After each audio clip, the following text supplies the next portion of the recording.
अगर चेयरमैन पैमरा इन चैनल्स के खिलाफ फिलफौर कोई एक्शन नहीं लेता तो क्या उनके खिलाफ कोई कार्रवाई अमल में लाई जा सकती है?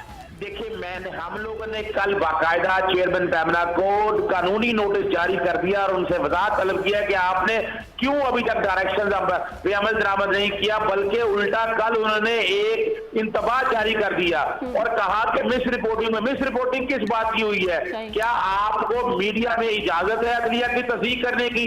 आप पैमरा एक्ट, पैमरा रूल्स पढ़ ले, कोड ऑफ कंडक्ट पढ़ ले, उनको नोटिस दे दिया है। आज उनके खिलाफ तौहीन अदालत की दरखास्त की तैयारी कर ली है। अफसार आलम के खिलाफ नवाज शरीफ की तमाम तकरीरें 12 के 12 सवाल तौहीन अदालत है और कुल्ला बगावत है और आप क्या इंसाइड कर रहे हैं, ये आपको रोकना है, ये पैमरा की जिम्मेदारी है। लेकिन जैसे क्रेडिट टू बोल चैनल कि उन्होंने सारे मामले को सीरियस